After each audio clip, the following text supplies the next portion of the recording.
नवयुग की गंगोत्री से बही ज्ञान की धारा है।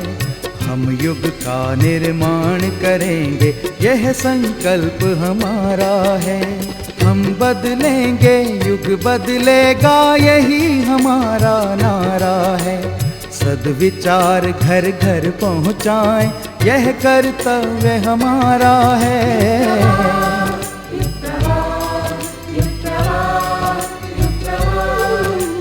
चलो बढ़ें, कुछ अच्छा कर लें, युग ने हमें पुकारा है। धरती स्वर्ग बनाएंगे, ये शुभ संकल्प हमारा है।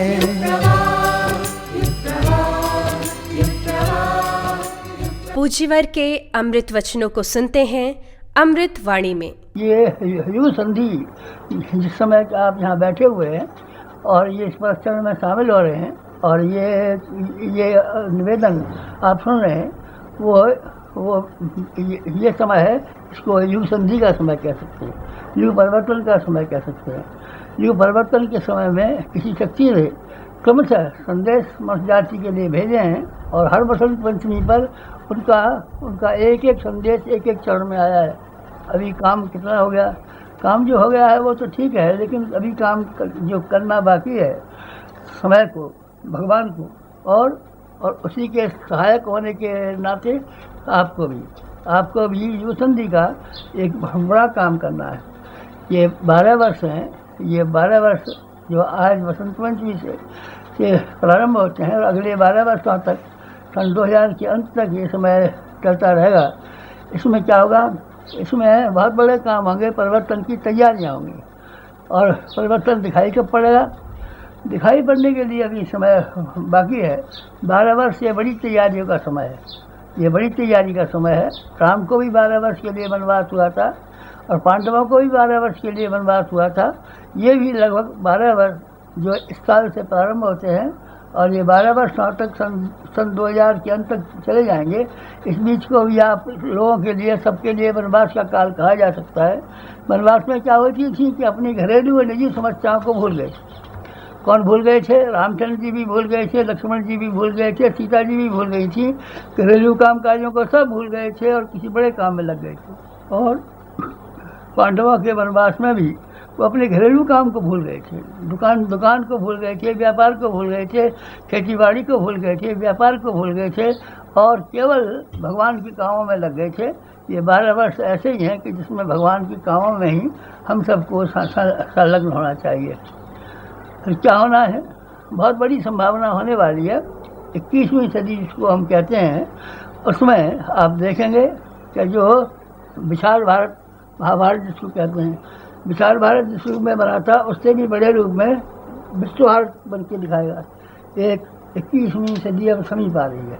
एक रावण काल के बाद में रामराज्य की स्थापना हुई थी, सत्य की वापसी के नाम से उसी को जाना जाता है। वो भी एक बड़ी बात थी। आप 21वीं सदी के बारे में कल्पना कर सकते हो तो आप कर लें, आप विश्वास कर सकते हो तो कर लें। एक ऐसा समय है, अगले जन्म आने वाला है, जो बहुत बड़ा समय होगा, बहुत बड़ा समय होगा। ये संसार के इतिहास में ऐसा सुंदर समय, ऐसा सुव्यवस्थित समय, ऐसा सुसंस्कृत समय 21वीं सदी में आने वाला है। ये एक अपने ढंग का अनोखा और बहुत ही महत्वपूर्ण समय होगा। ये बड़ा महत्वपूर्ण 12 वर्ष का समय है और ऐसा समय है कि जिस तरीके से लक्ष्मण जी ने ब्रह्मचारी रह करके वनवास सेवन करके रामचंद्र जी की सेवा की थी, सीता जी की सेवा की थी और शत्रु की स्थापना से लेकर के लंका दहन तक में भूमिका निभाई थी। आप लोग राम नहीं हो सकते तो लक्ष्मण तो हो सकते हैं। आप लोगों को वैसी ही तैयारी करनी चाहिए, वैसी ही तैयारी करनी चाहिए। क्या होने वाला है, बहुत बड़ा काम, बहुत बड़ी बात और बड़ा काम होने वाला है। बड़े काम के लिए बड़ी तैयारियां करनी पड़ती हैं। ब्याह शादी घर में होता है तो बड़ी तैयारी करनी पड़ती है। किसी को मकान बनाना होता है तो बड़ी तैयारी करनी पड़ती है। कोई और सेना में लड़ाई झगड़े के विवाद हो जाते हैं तो बड़ी तैयारी करनी पड़ती है। इस समय भी आपको बड़ी तैयारियाँ करनी चाहिए। क्या तैयारी करनी चाहिए? बड़े काम तो अभी और होंगे, बड़े लोगों को सपोर्ट किए जाएंगे, बड़ी शक्तियाँ उस काम को संभालेंगी, लेकिन आप भी समंदर भी आप बाल बाल भी होते हुए भी, गांधी के सत्याग्रही होते हुए भी, छोटे छोटे होते हुए भी आप कुछ काम कर सकते हैं और वो काम करने चाहिए। इन 12 वर्षों में जो इस वसंत पंचमी से प्रारंभ होंगे उसमें भगवान की दिव्य प्रेरणा और भगवान की दिव्य चेतना एक ही तरह की आई है कि हम सबको ज़्यादा से ज़्यादा अपना समय, ज़्यादा से ज़्यादा अपना मन, ज़्यादा से ज़्यादा अपना श्रम, ज़्यादा से ज़्यादा अपनी शक्ति और साधन जो कुछ हों इस काम में लगाने चाहिए, ताकि नया युग और नया समय परिवर्तित होकर क्या है उसमें हमारी आपकी भूमिका भी बन जा सके। अगर आप नहीं लगाएं समय, तो नहीं आप समय लगाएं तो भी ये काम तो होकर के रहेगा, होना ही है। केवल मात्र आपको निमित्त मात्र बनना है।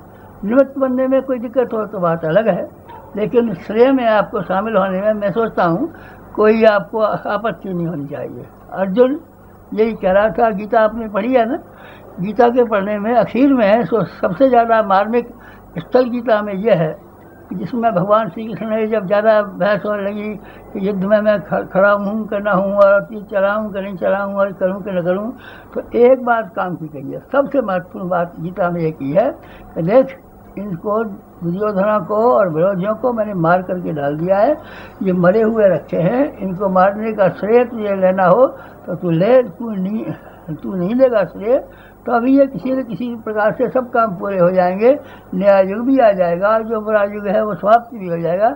पर श्रेय लेने वालों में तुझे कोई आपत्ति लगती हो कि श्रेय मुझे नहीं लेना है तो कोई और ले लेगा, पर श्रेय लेने का तेरा मन हो तो जीते वो को जो बात जीती हुई रखी हुई है उसमें श्रेय लेने में आपको क्या आपत्ति होनी चाहिए, उसमें आपका कोई आपत्ति नहीं होनी चाहिए। पुराने समय में, पिछले दिनों में हमने देखा था कि कांग्रेस के टिकट के ऊपर जो कोई भी खड़े कर दिए जाते थे, गरीब आदमी, छोटे आदमी, मामूली आदमी, वो एमएलए हो जाते थे, एमपी हो जाते थे, मिनिस्टर हो जाते थे, क्योंकि उसकी कांग्रेस की शान और धाक उस जमाने में वैसी थी। इस जमाने की नहीं कहता हूँ मैं, उस जमाने की बात कहता हूँ कि जिस किसी को भी कह दिया वही हो जाता था।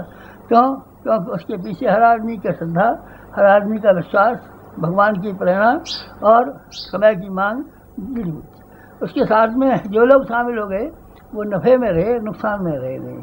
अब ये तीसरा जो महाक्रांति होने वाली है, जिसको हम 20वीं शताब्दी का अंत और 21वीं शताब्दी का प्रारंभ कहते हैं, ये भी एक बहुत बड़ी क्रांति है। इस क्रांति में अगर आप शामिल हों तो मैं और तो कुछ नहीं कह सकता हूँ, आप नफ़े में रहेंगे। हम तो नफ़े में ही रहे हैं, भगवान का काम करते हुए हम सारे ज़िंदगी भर नफ़े में रहे हैं।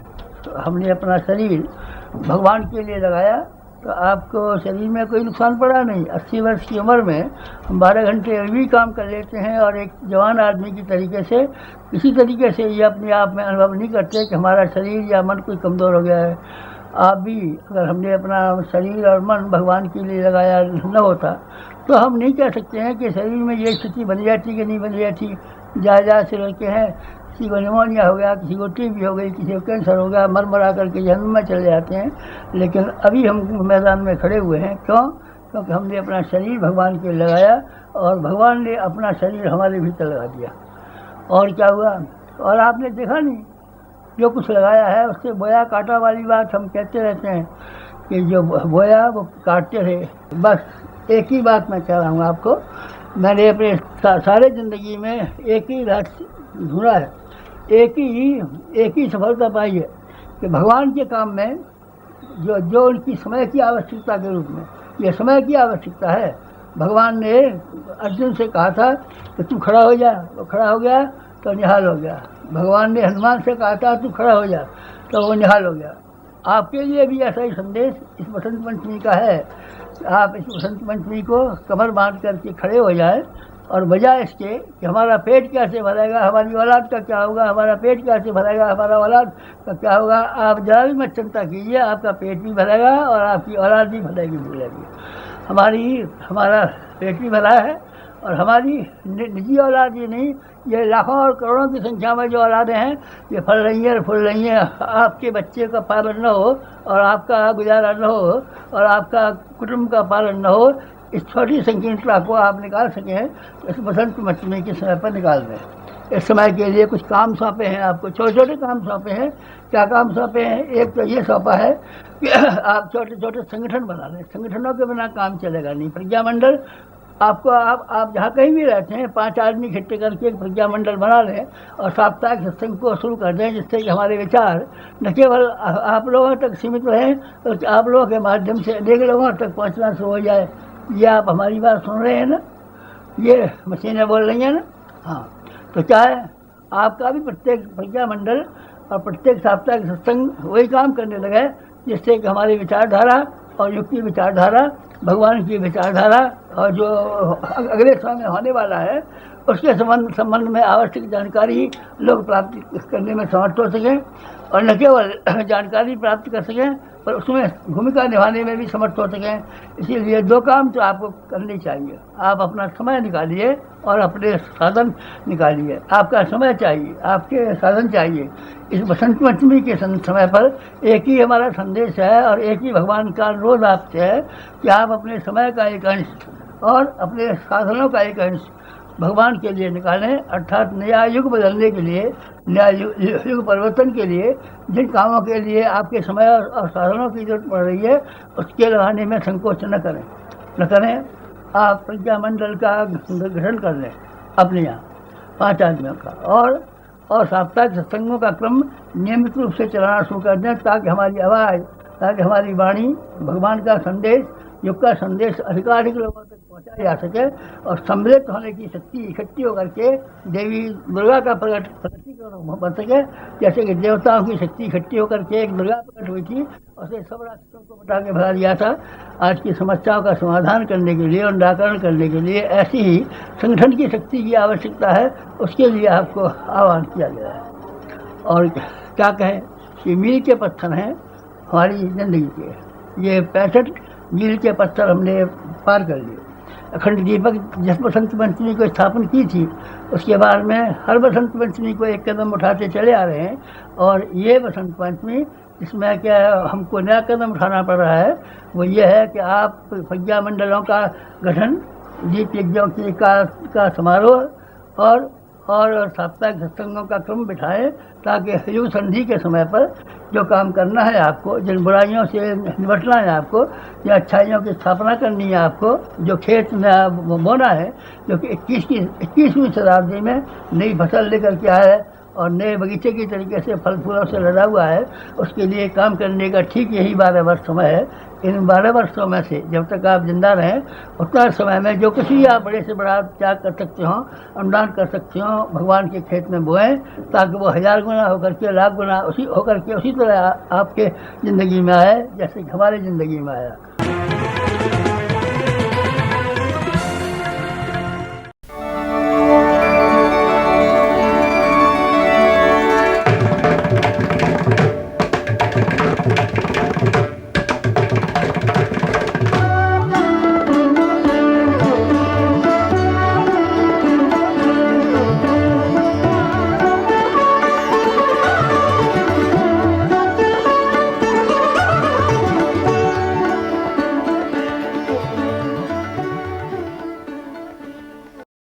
अखिल विश्व गायत्री परिवार की गतिविधियों के समाचार पेश हैं जागृति के अग्निकण में। देवभूमि हिमाचल की गोद में बसे कुल्लू, हिमाचल प्रदेश में गायत्री परिवार प्रमुख डॉक्टर प्रणव पंड्या जी की गरिमामयी उपस्थिति में 108 कुंडीय गायत्री महायज्ञ संपन्न हुआ। कार्यक्रम का शुभारंभ भव्य कलश यात्रा से हुआ, जिसमें सैकड़ों भाई बहनों ने उत्साह के साथ भाग लिया। आओ आओ सुहागन नार, कलश सिर धारण करो। आओ आओ सुहागन नार, कलश सिर धारण करो। अपना सपना करो साकार, अपना सपना करो साकार, कलश सिर धारण करो। आओ। पूरे आयोजन में केंद्रीय मंत्री जेपी नड्डा जी सपत्नीक उपस्थित रहे। 108 कुंडीय महायज्ञ में हिमाचल के विभिन्न शहरों से आए हजारों याजकों ने श्रद्धा के साथ बुराई त्यागने और अच्छाई ग्रहण करने का संकल्प लिया।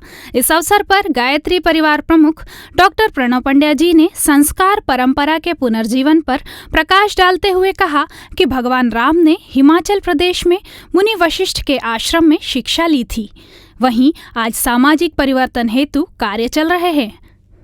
दुनिया में सबसे बड़ी चीज़ जिसका कोई धर्म नहीं होता है, जिसका कोई मजहब नहीं होता है, जिसका कोई संप्रदाय नहीं होता, वो है प्यार। प्यार सबसे बड़ी चीज़ है मित्रों, और इस प्यार की ही सबसे ज़्यादा कमी है इस समय हमारी गृहस्थ व्यवस्था में, दाम्पत्य जीवन में, हमारे पारिवारिक जीवन में, हमारे गृहस्थ संस्थागत जीवन में, संस्था में भी प्यार की कमी देखते हैं। सबसे ज़्यादा हमको देखने को मिलती प्यार की कमी। ये प्यार अगर विकसित होती चली जाए, विकसित होता चला जाए, तो हम लोग आपस में मिलजुल करके खूब अच्छी तरह रह सकते हैं। हम अपने जीवन में संस्कारों का महत्व यदि मानते हैं तो संस्कारों को देना चालू करें, अपने घर में संस्कारों को देना चालू करें। संस्कार शब्द से संस्कृति बनी है। संस्कृति जो है वह हमारी सही अर्थों में कहा जाए तो हमारे जीवन जीने की शैली है। अध्यात्म का पर्याय अगर कोई है, स्पिरिचुअलिटी का पर्याय कोई अगर है तो वह है संस्कृति। सिनोनिम उसको अगर एक साथ जोड़ा जाए तो बाकी तो सभ्यता है, बाकी जितनी हैं हमें सिविलाइजेशंस हैं, पर ये संस्कृति जो है सबसे बड़ी महत्वपूर्ण चीज़ है। इस संस्कृति को आपको अपने जीवन में उतारना चाहिए। और संस्कृति, हमारी संस्कृति क्या है? बड़ों का सम्मान करें, छोटों को प्यार करें, करुणा, उदारता, क्षमाशीलता, सब प्रकार के जितने गुण होते हैं उनको धारण करें।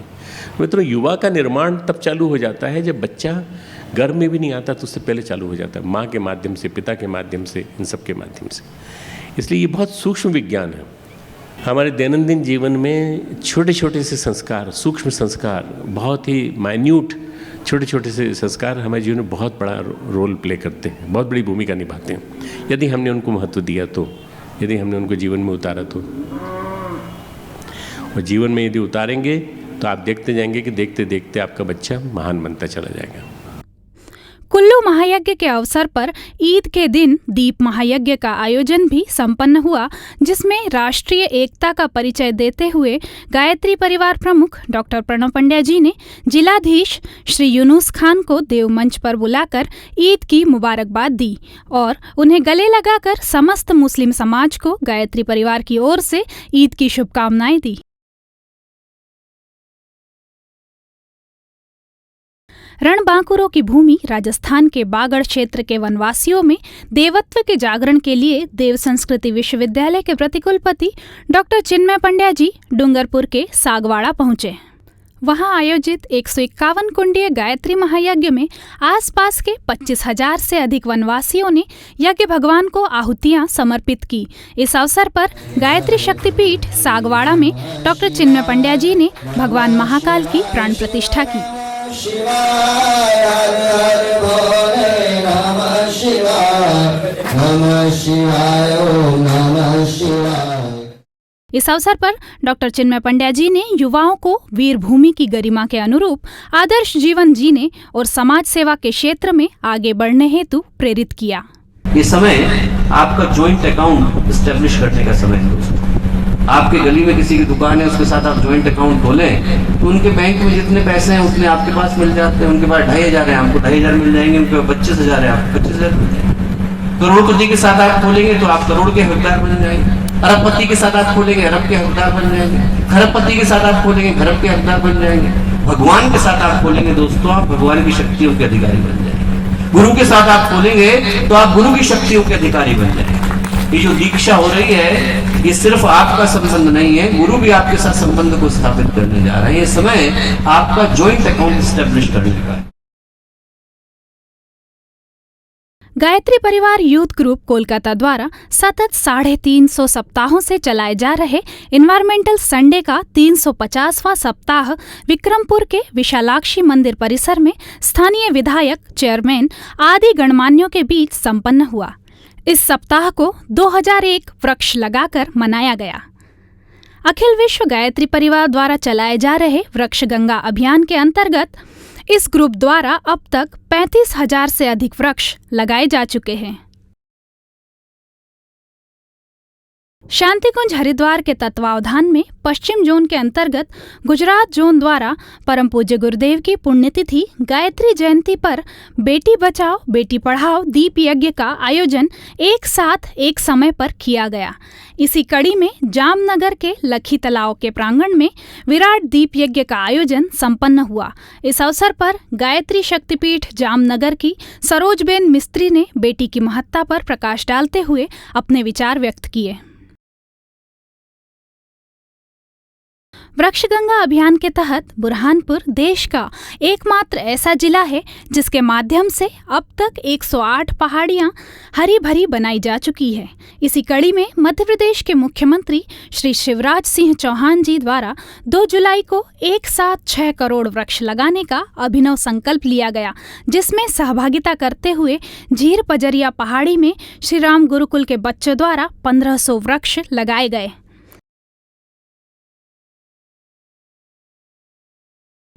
देव संस्कृति विश्वविद्यालय के प्रतिकुलपति डॉक्टर चिन्मय पंड्या जी दक्षिण भारत के 2 दिवसीय प्रवास पर गए। उनका प्रथम कार्यक्रम तेलंगाना की राजधानी हैदराबाद से शुरू हुआ। उन्होंने इस दौरे में NFC हैदराबाद में मानवीय उत्कर्ष विषय पर विचार व्यक्त किए। इस अवसर पर NFC के चेयरमैन कल्याण कृष्ण जी, AN वर्मा जी सहित अनेक गणमान्यों ने अपनी उपस्थिति दर्ज कराई। उत्तर प्रदेश के सरसावा में गुरु पूर्णिमा का कार्यक्रम बड़े हर्षोल्लास के साथ संपन्न हुआ। इस अवसर पर शांतिकुंज प्रतिनिधि श्री सूरत सिंह अमृते के नेतृत्व में विराट गायत्री महायज्ञ संपन्न हुआ, जिसमें राज्य मंत्री उत्तर प्रदेश सरकार श्री धर्म सिंह सैनी की गरिमामयी उपस्थिति सहित अनेक सरकारी अधिकारी एवं गणमान्य नागरिक उपस्थित रहे। गुजरात राज्य के बनासकांठा जिले के छोटे से गांव मालगढ़ में गुरुदक्षिणा कार्यक्रम का आयोजन संपन्न हुआ। इस अवसर पर 24 कुंडीय गायत्री महायज्ञ के साथ गुरु स्मारक का लोकार्पण देव संस्कृति विश्वविद्यालय के प्रतिकुलपति डॉक्टर चिन्मय पंड्या जी के नेतृत्व में हुआ। कार्यक्रम की शुरुआत विराट कलश यात्रा से हुई। इस अवसर पर डॉक्टर चिन्मय पंड्या जी ने गांवों को आदर्श बनाने पर जोर देते हुए कहा कि देश की आधी आबादी गांवों में बसती है। गांव मजबूत होगा तो देश मजबूत होगा। आदमी के पास सब कुछ आ जाए, यदि आदमी अंदर से खाली है तो अंदर से आदमी दरिद्र बना रहता है। और आज की जो परिस्थितियां हैं उसमें आपको ऐसी ही दरिद्रता हर जगह दिखाई पड़ती है, जहां पर आदमी के पास पैसा है, बहुत सारी चीज़ें हैं, पर मन की दृष्टि से, भावनाओं की दृष्टि से, संबंधों की दृष्टि से, एक दूसरे के प्रति प्रेम, स्नेह, विश्वास, भरोसे की दृष्टि से आदमी अपने आप को खाली करके बैठा है। और इस समाज को बदलने की आवश्यकता है दोस्तों।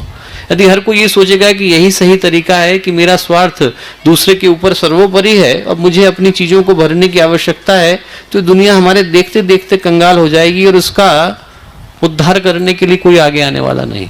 तो दोस्तों, इस समाज को बदलने की आवश्यकता है। इस समाज को बदलने के लिए वही लोग आगे आ सकते हैं जो लोग अपने चिंतन के अंदर, भावनाओं के अंदर, सोच के अंदर, विचारधारा के अंदर प्रखरता रखते हो, पवित्रता रखते हो, जिनके अंदर ये भाव हो कि इस समाज को हम लोग इसी तरीके से नहीं चलने देंगे। उन लोगों को एक साथ आगे आने की और साथ साथ आगे बढ़ने की आवश्यकता है। युग ऋषि पंडित श्रीराम शर्मा आचार्य जी द्वारा प्रणीत गायत्री परिवार के प्रमुख केंद्र शांतिकुंज में गुरु पूर्णिमा का पर्व हर्षोल्लास के साथ मनाया गया, जिसमें हजारों साधकों ने अपने गुरु के चरणों में श्रद्धांजलि समर्पित की।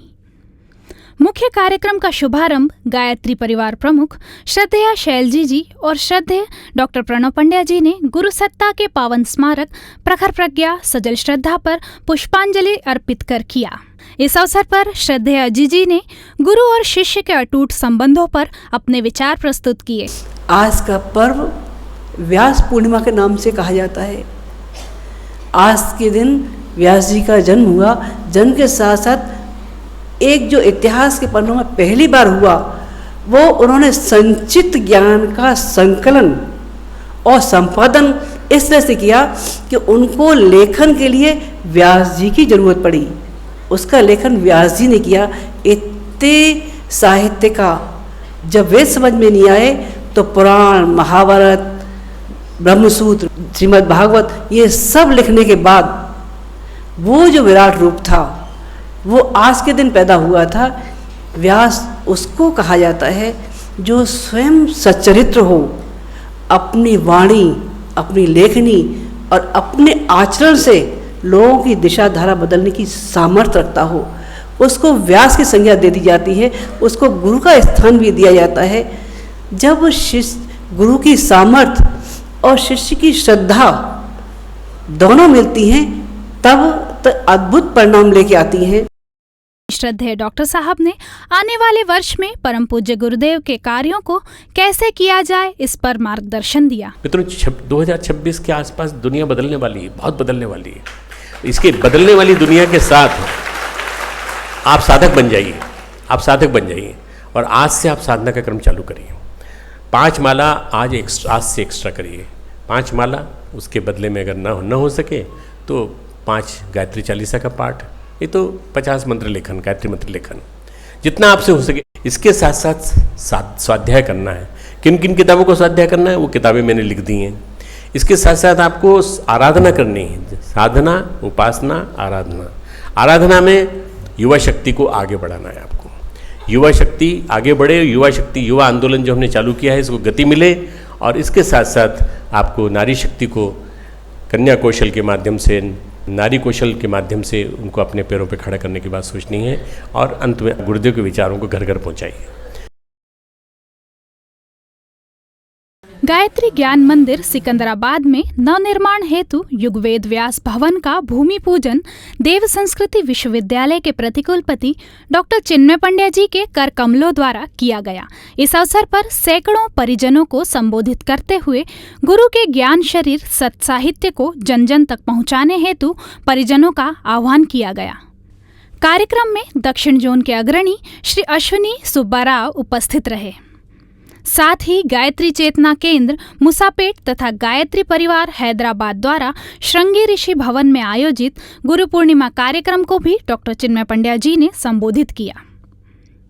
जो वर्तमान समय है दोस्तों, उसकी परिस्थितियां इतनी नारकीय हैं, इतनी गंभीर है, इतनी विषम है, इतनी भयावह है, इतनी अंधकारपूर्ण है जितनी आज से पहले कभी नहीं है। इससे पहले कभी इतना अंधकार इस धरती पर नहीं रहा, क्योंकि आज की तारीख में असुरों ने, दानवों ने, राक्षसों ने हमला करने के लिए युद्ध की भूमि का चयन नहीं किया है। वो किसी महाभारत के क्षेत्र में, कुरुक्षेत्र में आकर के नहीं बैठ गए हैं, बल्कि इस बार दानवों में हमला करने के लिए, नकारात्मक सत्ताओं में हमला करने के लिए मनुष्य के मन का चयन किया है। कितने राक्षस हैं वो, ईर्ष्या के रूप में, द्वेष के रूप में, स्वार्थ के रूप में, अहंकार के रूप में, लोलुपता के रूप में, निकृष्टता के रूप में, मन की घबराहट के रूप में, मन की छटपटाहट के रूप में, मन के दुख के रूप में, मन की वेदना के रूप में इंसान के दिल के अंदर आकर के बैठ गए हैं, सोचने के तरीके के अंदर आकर के बैठ गए हैं। अगले वर्ष जनवरी में संपन्न होने वाले नवसृजन युवा संकल्प समारोह की पूर्व तैयारी के रूप में राष्ट्रीय युवा संगोष्ठी का आयोजन गायत्री शक्तिपीठ नागपुर में दिनांक 15-16 जुलाई को संपन्न हुआ। 2 दिवसीय संगोष्ठी का शुभारंभ देव संस्कृति विश्वविद्यालय के कुलपति श्री शरद पारधी, राष्ट्रीय जोन प्रभारी श्री कालीचरण शर्मा व युवा प्रकोष्ठ के श्री केदार प्रसाद दुबे द्वारा दीप प्रज्वलन के साथ किया गया। इस अवसर पर तीनों केंद्रीय प्रतिनिधियों ने देश भर से आए युवा प्रतिनिधियों को युवा वर्ष और उसकी तैयारियों के बारे में मार्गदर्शन दिया। गायत्री परिवार के संस्थापक युग ऋषि पंडित श्री राम शर्मा आचार्य जी द्वारा मथुरा में स्थापित युग निर्माण विद्यालय अपना स्वर्ण जयंती वर्ष मना रहा है। इसी कड़ी में भूतपूर्व विद्यार्थियों का 2 दिवसीय समागम आयोजन किया गया, जिसका शुभारंभ आदरणीय श्री मृत्युंजय शर्मा जी, शांतिकुंज मनीषी श्री वीरेश्वर उपाध्याय जी एवं गायत्री तपोभूमि मथुरा के व्यवस्थापक श्री ईश्वरी शरण पांडे जी द्वारा दीप प्रज्वलन के साथ किया गया। 2 दिवसीय इस समागम में सैकड़ों की संख्या में विद्यार्थियों ने सहभागिता कर अपने अनुभव बांटे। इस अवसर पर मनीषी श्री वीरेश्वर उपाध्याय जी ने युग निर्माण विद्यालय को लेकर परम पूज्य गुरुदेव के साथ हुई चर्चाओं को साझा किया। यूनेस्को द्वारा 21 जून को विश्व योग दिवस मनाने का शुभारंभ आज से 2 वर्ष पूर्व किया गया था। तब से पूरे विश्व में 21 जून को योग दिवस का आयोजन किया जा रहा है। उसी कड़ी में पूरे विश्व में वैश्विक समस्याओं के समाधान हेतु तृतीय अंतर्राष्ट्रीय योग दिवस मनाया गया। शांतिकुंज के देवात्मा हिमालय प्रांगण में भी योगाभ्यास का भव्य आयोजन किया गया, जिसमें हजारों योग प्रेमियों ने भाग लिया।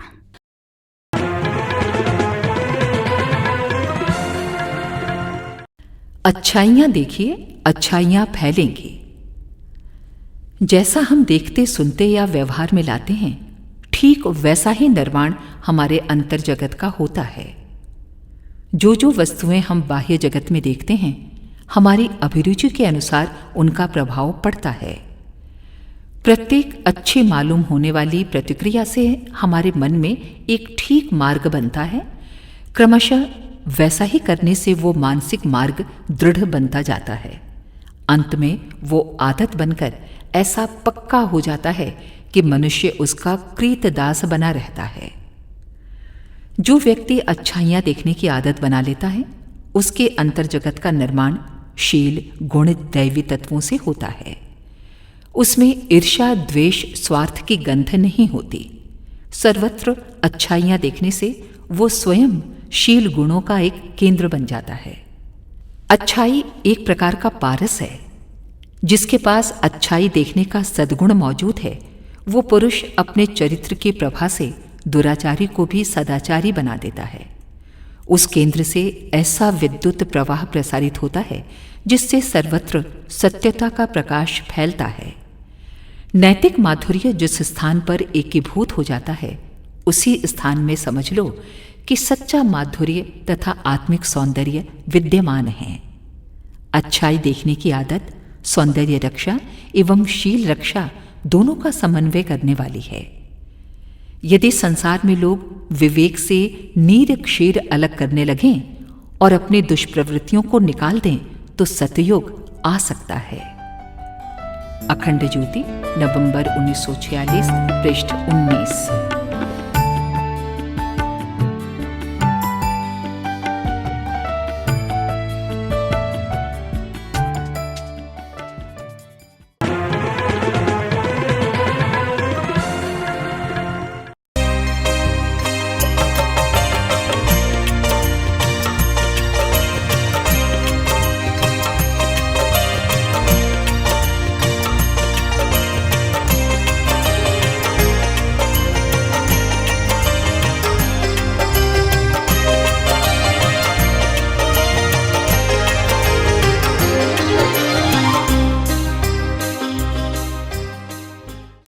आइए देखते हैं पूज्यवर के साथ बिताए गए अनमोल क्षणों की यादें सुरभित स्मृतियों में। 1990 में शांतिकुंज की टोली एक ऑर्डिनेंस फैक्ट्री में गई थी मुरादनगर।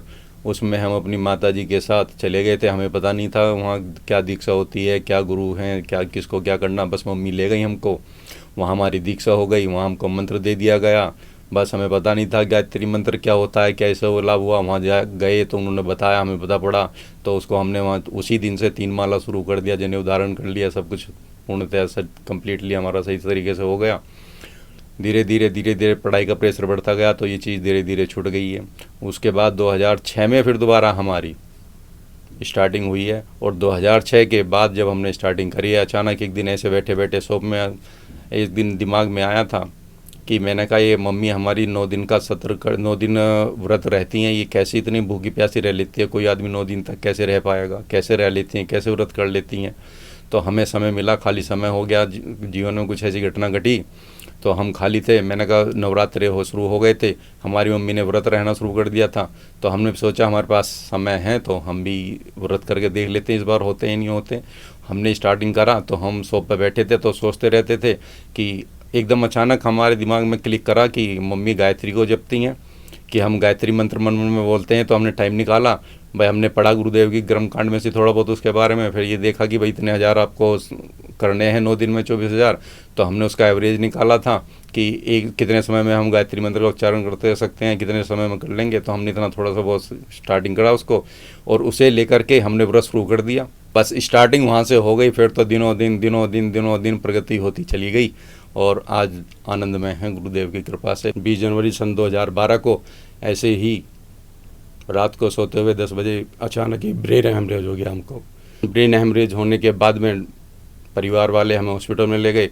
हॉस्पिटल में जाने के बाद डॉक्टर ने जवाब दे दिया हमारी कंडीशन को देख करके कि आपका पेशेंट बिल्कुल भी बचेगा नहीं, आप चाहे इनको कहीं भी ले जाइए या कहीं से भी डॉक्टर बुला लीजिए, आपकी इच्छा है आप यहाँ रखना चाहते हैं या इनको कहीं ले जाना चाहते हैं। हमारी धर्मपत्नी जी उनके केबिन से बाहर हुई, अपने भाई से उन्होंने बोला ये डॉक्टर पता नहीं क्या कह रहा है, हमारे हस्बैंड को बिल्कुल भी कुछ नहीं होगा, हमें गुरुदेव और माता जी बिल्कुल अनुभूति हो रही है, हाथ मल दे रहे हैं, ये कुछ कह रहा है, हमारे दिमाग में अंदर कुछ और चल रहा है, बिल्कुल कुछ नहीं होगा, हमें कुछ दिक्कत नहीं है भैया, कुछ नहीं है। ऐसा बात होती रही और अंततः वो बात हुई। 3 दिन ऐसे पड़े रहे, डॉक्टर कोई जवाब नहीं दे रहा। वो कह रहा बस आपका, हम तो बस शेर का इंतज़ार कर रहे हैं आने का, शेर आएगा आएगा आएगा, अब तो शेर का इंतज़ार हो रहा है बस।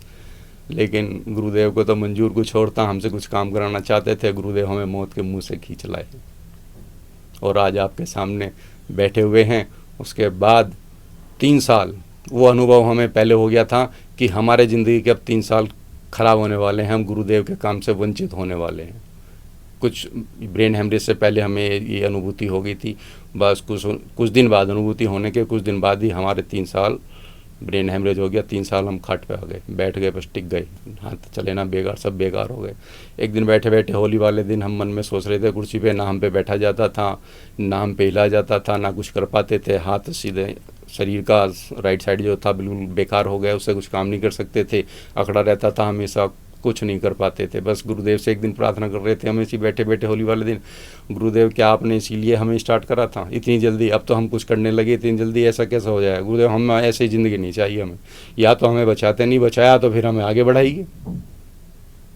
हमारे प्रदीप भाई साहब आए थे उसी दौरान कि हमें थोड़ा सा और हमारा ढांढस बनाने के लिए, कुछ और हमें सांत्वना देने के लिए, आत्मबल बढ़ाने के लिए, लेकिन भाई साहब को लग रहा था वो, लेकिन हमारे बात उनके दिमाग में नहीं पड़ी। हम अपने गुरुदेव से प्रार्थना करते रहे, गुरुदेव हमें तो बस, हमने ये नहीं कहा हमें ठीक कर दो, बस हमें तो चलाइए, अगर काम कराना, हम काम करने के लिए आपने खड़ा करा है तो हम आपका काम करना चाहते हैं, बस जब आपने बचा लाए हैं, मुँह के मुँह से निकाल लाए हैं तो हमें बस काम कराइए, इतना करे बस तुरंत। उसके बाद ही हमारे मित्र हैं शिवाकांत त्रिपाठी जी, एक दिन वो आते जाते थे हमारे पास।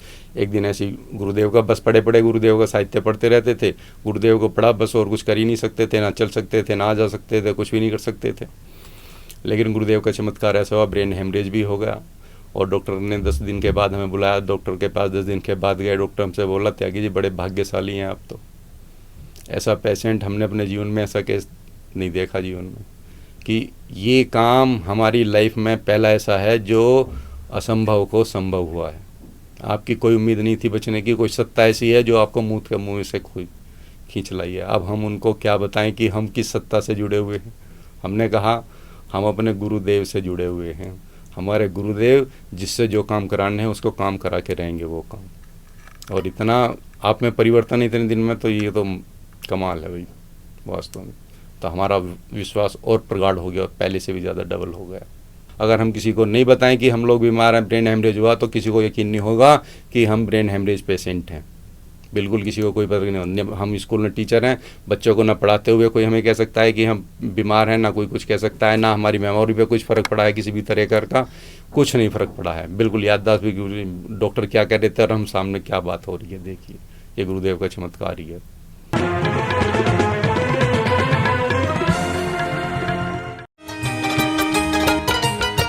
संस्कारों की परंपरा से भारत रहा महान, भारत रहा महान। संस्कारों की गरिमा से, संस्कारों की गरिमा से भारत रत्नों की खान। मेरा भारत रहा महान, मेरा भारत रहा महान। आध्यात्मिक प्रश्नों के समाधान प्रस्तुत है जिज्ञासा में।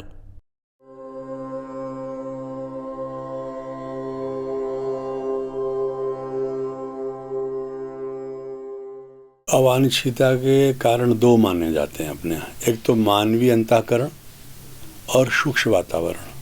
यूँ कह लें कि मानव की प्रवृत्ति और बाहर की प्रकृति, बाहरी प्रवृत्ति और प्रकृति दोनों हैं। तो अपना प्रकृति शब्द के लिए दोनों ही बातें आती हैं। आदमी की प्रकृति क्या है, प्रवृत्ति क्या है, और बाहर प्रकृति की प्रकृति और प्रवृत्ति क्या है। तो दोनों के बिगड़ने से स्थिति बिगड़ती है और दोनों के बनने से स्थिति बनती है। एक दूसरे पर अन्योनाश्रित हैं ये। मानवीय अंतःकरण अगर सुधरेगा तो सूक्ष्म वातावरण पर प्रभाव डालेगा।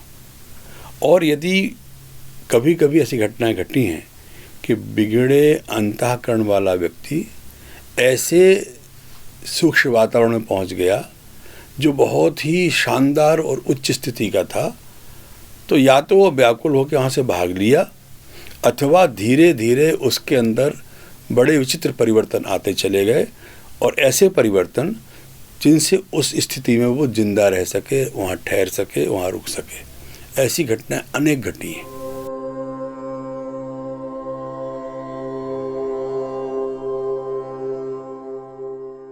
आप अगर अनुभव करें, एक बात यहाँ एक आती है कि हर इंडिविजुअल कुछ ऐसा चाहता है जो उसको अच्छा लगे, और वो कभी कुछ समझ नहीं पाता है कि वो उसको चैन कहाँ मिलेगा, समझ नहीं पाता है। तो कभी चैन ढूंढता है फिल्म देखने में, कभी चैन ढूंढता है पैसा कमाने में, कभी चैन ढूंढता है लंबी ड्राइव करने में। तो वो चैन ढूंढ रहा है, बेचैनी उसके जीवन में है, और जब तक उसको वो चीज़ नहीं मिल जाएगी जिससे उसको चैन मिले, तब तक उसको ठहराव नहीं आएगा, और वो चाहता रहेगा कि कोई ऐसा परिवर्तन आए कि हमको संतोष दे जाए, शांति दे जाए और ठहराव दे जाए इसमें। तो वो उछल कूद कर रहा है, और उसकी इच्छा वही है कि हम परिवर्तन चाहिए अच्छा वाला, क्योंकि हर कोई सुखी रहना चाहता है, हर कोई शांति से रहना चाहता है। ये चेतना का गुण है, सुखी रहना, शांति से रहना। मानव की आंतरिक अभिलाषा है सुख और शांति की। और क्यों है? क्योंकि अपना कहते हैं ना, सच्चिदानंद वो आनंदमय है, चैतन्य जो है वास्तव में है वो आनंदमय है, आनंद चाहता है वो। तो उसकी जो आनंद की भूख है, आनंद की पिपाशा है, वो अवांछनीयता को हटाने के लिए, अवांछनीयता उसके पास ना ठहरे इसके लिए इच्छा करती है, और कोई कोई प्रयास भी करते हैं। कोई किसान नहीं चाहता कि उसके खेत में खरपतवार पैदा हो जाए। बीज तो अच्छे लाता है, बीज बोता है, पर पता नहीं कहाँ से खरपतवार पैदा हो जाती है। और वो खरपतवार आई कहाँ से साहब? तो निश्चित रूप से बीज उसके डाले गए होंगे। जैसे आप किसान जी तो कहते हैं कि हमने अच्छी तरह से खेती तैयार किया था, खेत को प्लाव किया था, फिर वो किया था, चुन के बीज लाए थे, बीज डाला था। नहीं भैया, कहीं ना कहीं थोड़ी गड़बड़ी हुई है। ऐसे एक आध बीज आ गए हैं जो यहाँ पनप गए, और वो एक से अनेक हो गए। तो खरपतवार भी किसान के द्वारा ही पहुँची, या पहले से वहाँ रही होगी, ठीक से सफाई नहीं कर पाया हो। तो ये स्थिति अपनी है। अवांछिता चाहता कोई नहीं है, लेकिन जाने कहाँ से कैसे वो उछल जाती है। जैसे मान लो हमें सुख चाहिए, तो हम सुख चाहते हैं, हमारी सुख की अभिलाषा है, और हम ये नहीं चाहते कि हम सामने वाले को दुख दें। लेकिन हमारी सुख की अभिलाषा इतनी तीव्र कभी कभी हो जाती है कि हमारी सुख की अभिलाषा में सामने वाले को दुख मिल भी रहा है, इस पर हम ध्यान नहीं देते, और उसको क्या लगता है कि जी आदमी हमको दुख दे रहा है, उसको दुख देने की प्रवृत्ति नहीं है। तो सुख की चाहना में भी किसी को दुख देने की स्थिति आ गई। ऐसे ही ये स्थिति बनती है, क्योंकि उसकी अभिलाषा सुख चाहने की है, दुख देना नहीं चाहता, लेकिन अपने अति सुख को चाहने के लिए दूसरे को दुख देना उसको दिमाग में नहीं आता कि हमने दुख दिया, वो दे रहा है। हमें पेट पूरा भर जाए, दूसरे की रोटी छीन ली, और उसको मालूम नहीं चला रोटी छीन ली। थाली में रोटी रखी थी, 2-3 भाई साथ साथ खाने बैठे, और एक ज़बरदस्त था, उसने पटापट तेज़ी से खा लिया कि सामने वाले भूखे रह जा रहे, मेरा पेट तो भर जाए। तो उसका अपना पेट भरने की इच्छा थी, ना कि दूसरों भूखों मारने की। ऐसे ही लगता है कि धीरे धीरे अच्छे लोगों के बीच में से कैसे पैदा हो, सतयुग से कलयुग कैसे आ गया, ये लगता है ना दिमाग में। तो ऐसे लगता है कि ये आ जाता होगा। अवांछनीयता कोई चाहता नहीं है, हमारी भूल से, हमारी लापरवाही से, हमारे आलस्य और प्रमाद से, हमारी सतर्कता के अभाव से, कहते हैं ना सावधानी हटी और दुर्घटना घटी, वो ही दुर्घटनाएं हैं।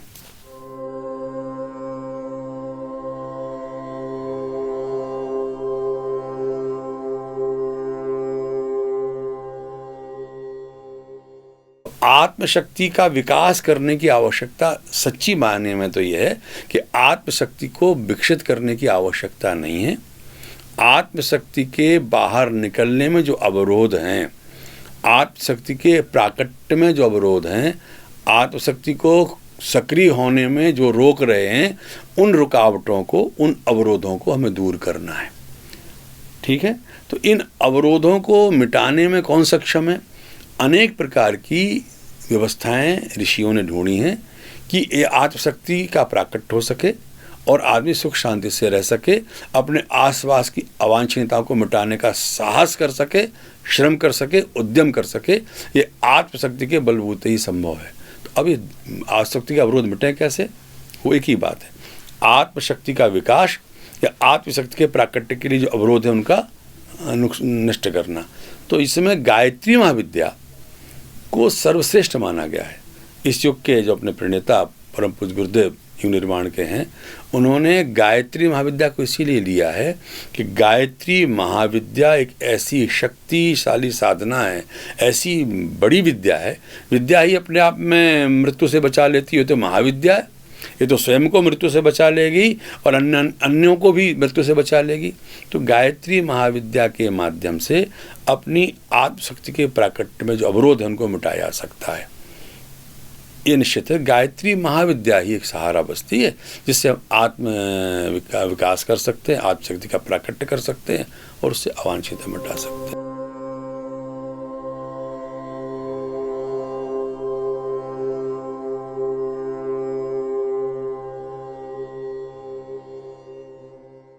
गायत्री विद्या को हम हृदयंगम कर सकें और उसको जीवन में फलित होता देख सकें, कैसे फल मिले उसका, इसके लिए उपासना एक क्रम छोटा सा है।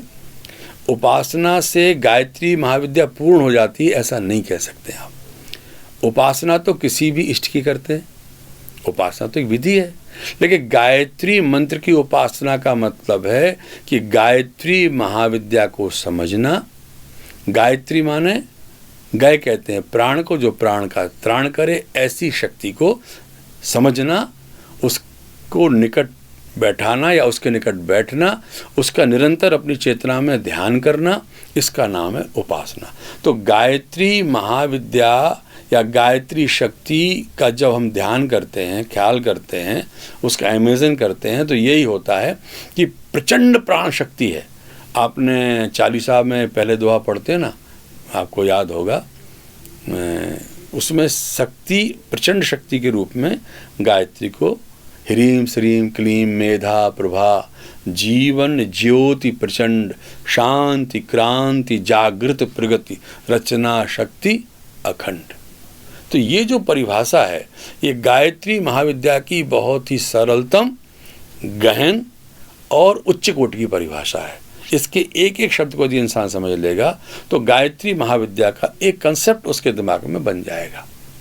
वो प्रचंड सामर्थ्य है जो प्राणों को सामर्थ्य देती है, और वो सामर्थ्य क्या है? विध्वंसक नहीं है, सृजनात्मक है। तो ये स्वरूप गायत्री का बनता है। गायत्री महाविद्या के साथ यदि आप प्राचीन ग्रंथों में देखेंगे और अर्वाचीन ग्रंथों में भी, गायत्री साधना बिना प्राणायाम के संभव है ही नहीं। हमारे एक प्रिय मित्र हैं, उन्होंने बताया कि गायत्री उपासना में 27 प्राणायाम मस्ट हैं, और हर एक द्विज को, जो जनेऊ पहनता है, जिसकी अकल खुल गई है अध्यात्म की ओर, उसी को द्विज कहते हैं। तो जो द्विज है, जो गायत्री मंत्र जप कर रहा है संध्या वंदन के समय, उसको कम से कम एक संध्या में 27 बार प्राणायाम करना आवश्यक है। और त्रिकाल संध्या कर रहा है तो 81 बार उसका हो गया प्राणायाम। अब इतने टाइम जो प्राणायाम करेगा, पूर्ण अच्छी स्थिति में, ध्यान के साथ, भावना के साथ, प्राण का अवगाहन करते हुए और मंत्र के साथ, तो निश्चित रूप से प्राणायाम की प्रक्रिया उसके प्राण के आयाम को इतना विकसित कर देगी कि उसकी जो ऊर्जा पैदा होगी उसके अवरोधों को हटाती चली जाएगी, जो आत्मशक्ति के प्राकट्य में अवरोध बन रहे हैं। तो गायत्री महाविद्या कोई सामान्य विद्या नहीं है। गायत्री महामंत्र में सब कुछ छिपा है। कोई ये कहे गायत्री मंत्र बोलने से काम बन जाए, हाँ वो भी ठीक है। गायत्री मंत्र में जिन शब्दों का गुम्फन किया गया है उनकी एक विशेष पावर है, और वो पावर स्पाइनल कॉर्ड को, ग्रे मैटर को, हमारे न्यूरॉन्स को प्रभावित करती है। इसमें बहुत डेप्थ में अगर जाएंगे तो एक बाह्य प्रयत्न होता है उच्चारण का और एक अंतः प्रयत्न होता है। तो मस्तिष्क से लेकर के हमारे वोकल कॉर्ड तक जो एक प्रयत्न करते हैं शब्द बोलने का, वो प्रयत्न इसके अंतर्गत आता है। उस प्रयत्न करने में मन, बुद्धि, हमारे प्राणों की शक्ति, हमारी वाक शक्ति, सबका एक मिला जुला कार्य होता है। उससे जो अंतःकरण जागृत होता है, उनसे जो प्राण शक्ति जागृत होती है, वो प्रत्यक्ष है। उसमें अब ऐसी बात नहीं, गुरुदेव तो साक्षात उदाहरण है। तो उन्होंने तो यही कहा था कि गायत्री शक्ति के बारे में जो कुछ कहा गया है, मैं अक्षरशः नियमों का पालन करूँगा, और यदि मैं इसमें असफल रहा तो डंके की चोट से कहूँगा गायत्री में कोई शक्ति नहीं है। लेकिन मेरे साथ बेटा तुम देख रहे हो जो हुआ है, तो अब मैं डंके की चोट से कह रहा हूँ कि गायत्री मंत्र में, गायत्री महाविद्या में वह शक्ति है जिससे आत्मशक्ति के प्राकट्य को कोई रोक नहीं सकता। मनोबल बढ़ता है, प्राण बल बढ़ता है। हकीकत तो यह है कि गायत्री जप करने वाला साधक जब प्राणायाम करता है, संयम नियम से रहता है, खान पान में नियमितता बरतता है, सोने जागने में नियमितता बरतता है, तो उसमें क्रमशः शरीर बल, प्राण बल, मनोबल, आत्मबल और ब्रह्म बल तक का विकास होता ही है। परम पूज्य गुरुदेव ने सिद्ध कर दिया। तो अगर गायत्री साधना का सहयोग लोग लेंगे, वो किसी भी मंत्र को मानते हो, इनका कोई भी इष्ट हो, इसमें इष्ट बाधक नहीं है। वो किसी भी जाति के हों, वो किसी भी धर्म के हो, ये भी बाधा नहीं रहेगी। गुरुदेव ने इसको ख़त्म कर दिया। इंसान अगर वो है और उसमें जैसे 6 सिस्टम है, स्केलेटन सिस्टम से लेके जो उसके अंदर मस्तिष्क है, ग्रे मैटर है, न्यूरॉन्स हैं, और वो प्राण लेता है, प्राण कार्बन डाइऑक्साइड छोड़ता है, तो उस हर एक जीवित प्राणी के लिए, इंसान के लिए वो एक खोल दिया गायत्री साधना को, वो करेगा और लाभ उठाएगा। तो इसमें प्रत्यक्ष प्रमाण है, आप करके देखिए, फौरन लाभ उठाइए।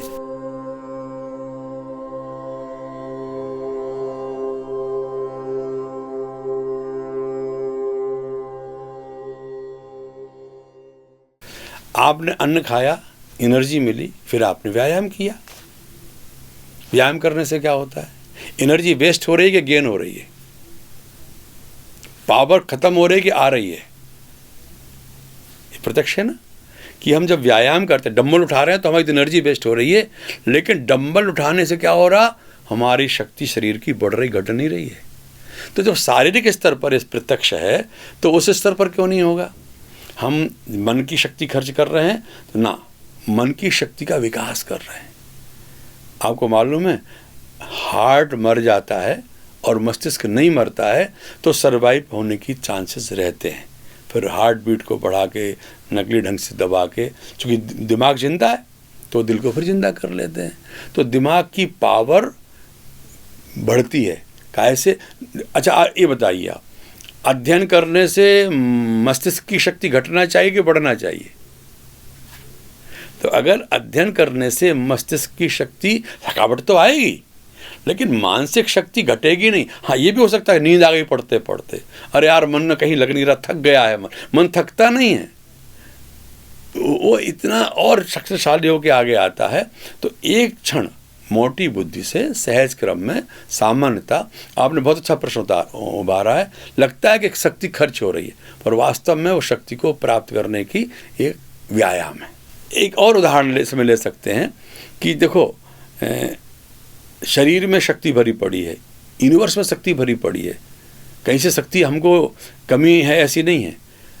जैसे मैं एक प्रश्न करता हूँ कि बिजली कहाँ है, करंट कहाँ है, करंट कहाँ से पैदा होता है? तो वही कहेंगे टरबाइन घुमाते हैं, पानी से करंट। तो पानी में करंट है क्या? नहीं, पानी में करंट। टरबाइन में करंट है क्या? नहीं, टरबाइन में करंट नहीं है। करंट कहाँ से पैदा हो रहा? तो हम जो पावर पैदा कर रहे हैं वो वर्क से पैदा कर रहे हैं। वर्क से पावर पैदा हो रहा है, और पावर कैसे, वर्क कैसे होता है? पावर से। तो ये पावर से वर्क हो रहा है और वर्क से जनरेट हो रहा है पावर। और ये खेल बड़ा तगड़ा है। तो ये कभी नष्ट नहीं होती है, बिजली कभी कम नहीं पड़ेगी। और काय विद्युत के बारे में तो ऐसा कहा है, गुरुदेव की किताब पढ़ी थी मैंने काय विद्युत के बारे में, इतना बड़ा बिजली घर है कि जाने इससे कितनी देर तक हम लाइट का लाभ उठा सकते हैं, करंट का लाभ उठा सकते हैं।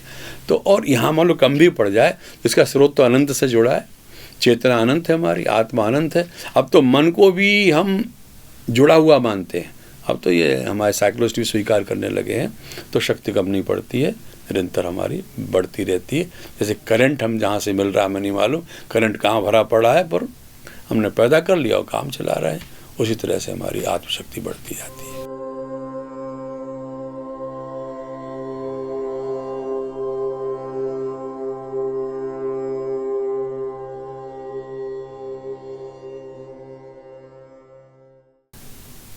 एक तो सूक्ष्म वातावरण को यूँ समझ लें, कहीं हम गए तो वहाँ गमगीन स्थिति है, वहाँ किसी की डेथ हो गई है और कोई ऐसे की डेथ हो गई है कि जिससे पूरा घर बिखर गया है, किसी युवा कमाने वाले व्यक्ति की पूरा घर बर्बाद हो रहा है, तो उसके यहाँ जो गम होगा मरने का, उसमें ताकत अलग होगी। और एक बूढ़ा मर गया जो 80 साल 85 साल का था, वो भी मरा, वहाँ भी गम है, पर उसका गम अलग होगा। तो दोनों क्या डेथ हुई है और गम है, लेकिन दोनों के गम की पावर अलग अलग है। यहाँ बहुत दुखी ताकत है और वहाँ कम दुख की ताकत है। तो हमने अपने जीवन में अनुभव किया, किसी बूढ़े की मौत में गए तो यहाँ से भी ट्रेन में खाते पीते मौज मस्ती करते चले गए, और उनके यहाँ भी कोई दिक्कत नहीं, उन्होंने कहा लाओ भाई पानी लाओ, गर्मी तो शरबत लाओ, ठंडा तो चाय लाओ, उनके यहाँ कोई ज़्यादा दिक्कत नहीं, और वो फंक्शन हुआ, मरने वाला चले आए।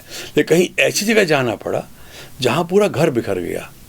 तो ट्रेन में भले ही हम थोड़ा सा हो रहा है पर दिमाग से हटता नहीं है, उसमें भी अंतर आता है वहाँ में। और ट्रेन से उतरते ही उसके घर की तरफ मुँह करते ही एक विचित्र प्रकार की स्थिति हो जाती। और वहाँ पहुँच के तो जो वहाँ का एनवायरनमेंट होता है इतना प्रभावित कर देता है कि हम बरबस दुखी हो जाते हैं। हमारा बहुत गहरा संबंध नहीं होने पर भी हम दुखी हो जाते हैं, और अनेक बार रोना पड़ता है। भाई हम रोने की इच्छा लेके नहीं आए थे, पर वहाँ बरबस रोना, किसी को देख करके रोना आ जाता है। ये एनवायरनमेंट का इफेक्ट है।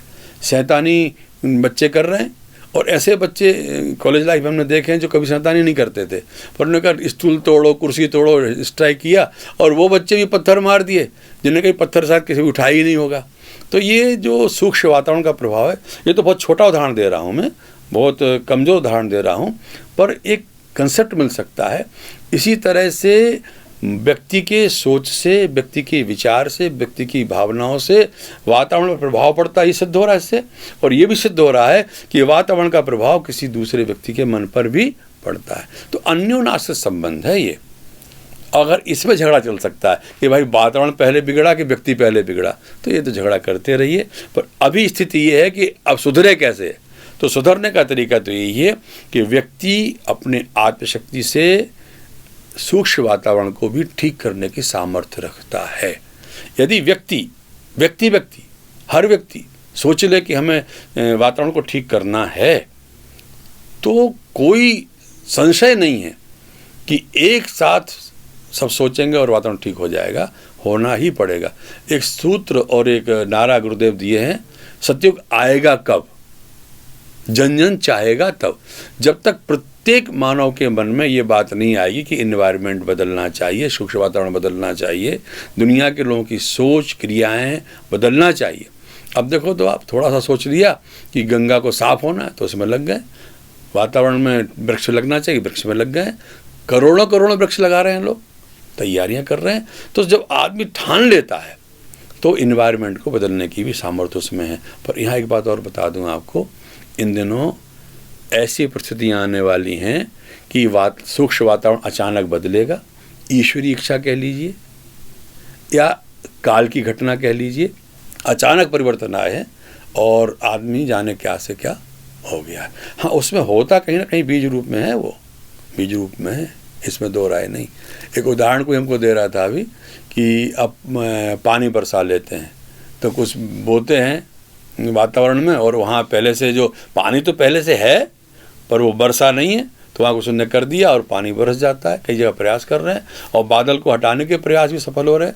विज्ञान की पकड़ में ये आ रहा है, तो हम प्रत्यक्ष देख रहे हैं। इन बात को अगर हम स्वीकार करते हैं तो ये स्वीकार करने को अब हिचकिचाना नहीं चाहिए कि सूक्ष्म वातावरण को भी हमारी सूक्ष्म भावनाएं, सूक्ष्म विचारणाएं बदलने में सामर्थ्य रखती हैं। तो जब पूज्य गुरुदेव ने कहा युग बदलेगा, समय आ रहा है, तो वो समय आएगा, ईश्वरीय योजना है, ईश्वर ही वो कर देगा ऐसा कहते हैं। तो हो सकता है उस कालखंड में पहुंच के जो वहाँ की कॉस्मिक एनर्जी है वो एकदम हम को चेंज कर दे, संशय नहीं है। पर अभी हमें गायत्री साधना से अपनी आत्मशक्ति को जगाना है, ताकि युग शक्ति जो बड़ी शक्ति है वो सहयोग कर सके, हमारा अपना काम कर सके और दुनिया देखते देखते बदल जाए।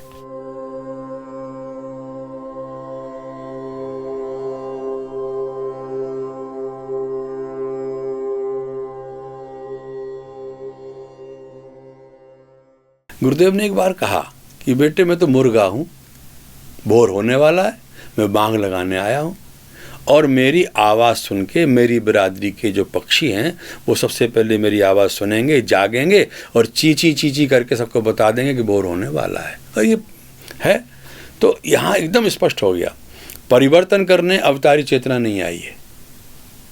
जो परिवर्तन हो रहा है उसको समझाने और उसके अनुकूल जीवन जीने की सलाह देने आई है।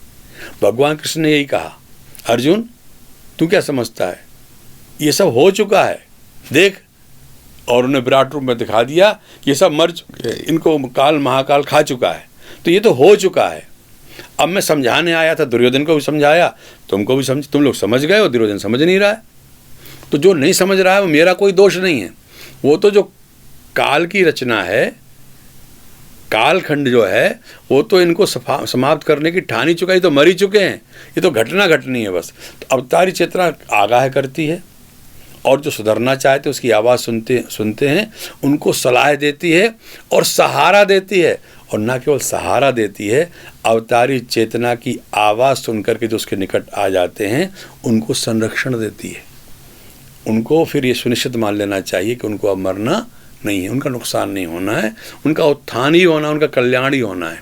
ऐसी अनेक घटनाएं राम के ज़माने में भी घटी, कृष्ण के ज़माने में भी घटी हैं, कोई बड़ी बात नहीं। तो अवतारी चेतना यो अब मतलब गुरुदेव आए हैं, तो गुरुदेव यही कहने आए, देखो बेटा समय ऐसे आने वाला है, अब तुम्हारी ये विचारणाएं, तुम्हारी ये सोच, तुम्हारी ये भावना ओछी पड़ने वाली हैं। जैसे छोटे बच्चे के कपड़े बड़े बच्चे को फिट नहीं आते, चाहे इतने सुंदर हों। अब तुम लोग बड़े होने वाले हो, तो अपनी विचारणा को ऊंची बनाना, अपनी भावनाओं को ऊंची बनाना। वसुधैव कुटुंबकम की योजना बन चुकी है और हम देख रहे हैं, रूस में कोई घटना घटती भारत में प्रभाव पड़ता है, चाइना कोई घटना घटती सारा विश्व हल्ला करता है, आतंकवाद की कोई घटना कहीं घटती है सारे दुनिया के लोग चिल्लाने लगते हैं। ये हो रहा है, प्रत्यक्ष है ये। तो अब वसुधैव कुटुंबकम की ओर हम लोग बढ़ रहे हैं, तो हमारे दिल, हमारे दिमाग सीमाओं से ऊंचे होने चाहिए। अवतारी चेतना यही कर रही है, ज्ञान देती है। तो गुरुदेव ने 3300 किताबों से ज़्यादा लिख दिया है, प्रचार कर रही है, प्रसार कर रही है। और फिर भी तुम नहीं चेतोगे तो बस फिर तो भाई ये तो अंधड़ आएगा, जो दुर्योधन का हुआ, कौरवों का हुआ, उनकी अक्षुणी सेना का हुआ, वही संसार का होगा, इसमें संशय नहीं। और ना डराने के लिए कहा जा रहा है, पर एक जरूर सलाह दी जा रही है, किसी भी प्रकार से अपनी भावनाएं, अपनी विचारणाएं ऊंची कर लें। गायत्री साधना उसमें सहयोग करेगी, अपना भी कल्याण होगा और दुनिया का भी कल्याण होगा, हमारी आने वाली पीढ़ी का भी कल्याण होगा।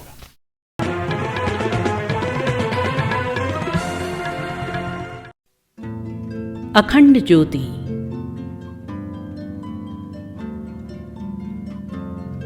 प्रचंड प्राण का प्रवाह है। पंडित श्री राम शर्मा आचार्य जी के महान संकल्प की परिणति है। अन्यान्य पत्रिकाओं से भिन्न अखंड ज्योति के लेखों में व्यावहारिक अध्यात्म के सूत्रों का समावेश है। विज्ञान अध्यात्म का अद्भुत मिलन है। इसी के माध्यम से वैज्ञानिक अध्यात्मवाद की नींव पड़ी, जिसे पूज्यवर ने 21वीं सदी का धर्म वैज्ञानिक धर्म के रूप में प्रतिपादित किया।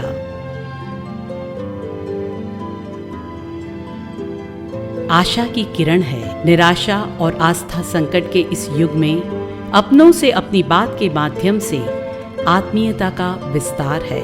युग ऋषि द्वारा प्रतिपादित दिशा धारा पर चलकर लाखों लोगों के जीवन में आशा का संचार हुआ है। अमन का पैगाम है, सर्वधर्म संभाव और अनेकता में एकता को लेखों के माध्यम से विभिन्न धर्मों में निहित सत्य को सामने लाने वाली अखंड ज्योति एक अमन का पैगाम है। एक मानवीय अभिलाषा है अखंड ज्योति। जो इसे एक बार पढ़ लेता है वो इसे 10 अन्यों को पढ़ाए बिना नहीं रह पाता। अखंड ज्योति है विश्वव्यापी अभियान। अखंड ज्योति पाठकों की संख्या 25 लाख से अधिक है। अखंड ज्योति के सभी अंक literature.awgp.org/magazine पर उपलब्ध हैं। ये विभिन्न भाषाओं में प्रकाशित है। कन्नड़, तेलुगु, मराठी, बंगला, असमिया, ओडिया, गुजराती, अंग्रेजी, हिंदी।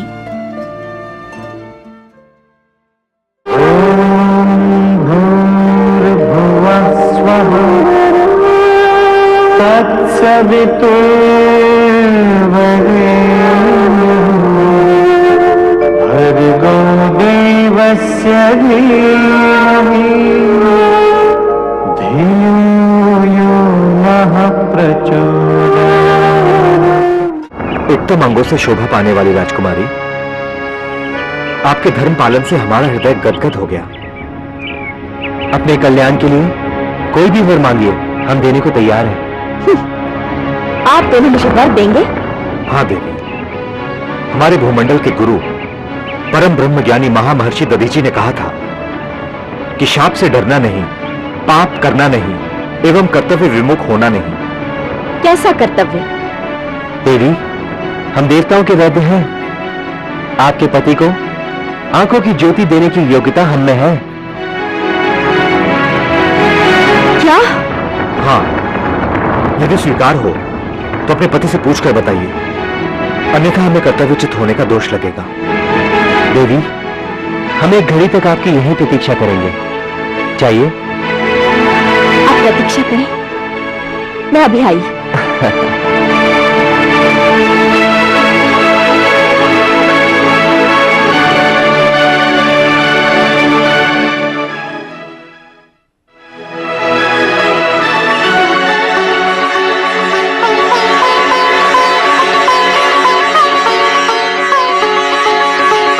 स्वामी।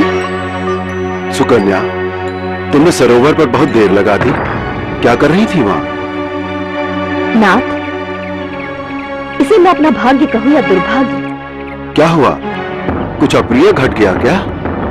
नहीं, ऐसा कुछ नहीं हुआ। अकस्मात मुझे 2 भव्य पुरुष मिल गए। उन्होंने अपना नाम सूर्यदेव पुत्र अश्विनी कुमार बताया। कहाँ है वो? वे आश्रम से कुछ दूर ही खड़े मेरे उत्तर की प्रतीक्षा कर रहे हैं। कैसा उत्तर? स्वामी, मेरा सौंदर्य देखकर संभवतः दोनों कामातुर हो गए। क्या तुम इतनी सुंदर हो कि तुम्हें देखकर देवता भी मुग्ध हो जाते हैं? मैंने अपने सौंदर्य को देखने का कभी प्रयत्न ही नहीं किया। यदि मेरी आंखों में ज्योति होती तो मैं भी तुम्हें देखकर प्रसन्न होता। पर सुकन्या, उन्होंने ऐसा क्या कहा जिससे उनकी कामुकता प्रकट होती है? वे मेरे रूप की प्रशंसा ही किए जा रहे थे। प्रशंसा को कामुकता नहीं कहा जा सकता। आपने यथार्थ कहा स्वामी। वे दोनों देवताओं के वैद्य हैं। कह रहे थे हम तुम्हारे पति की नेत्रों की ज्योति वापस लाएंगे। अच्छा, तुमने क्या कहा? प्राणनाथ, आप ही बताइए, मैं क्या उत्तर दूं? सुकन्या, तुम्हें अविलंब दिव्य चिकित्सकों अश्विनी कुमार के पास जाना चाहिए और उन्हें यहाँ मेरे पास आश्रम में लाने की चेष्टा करनी चाहिए। जो आज्ञा स्वामी।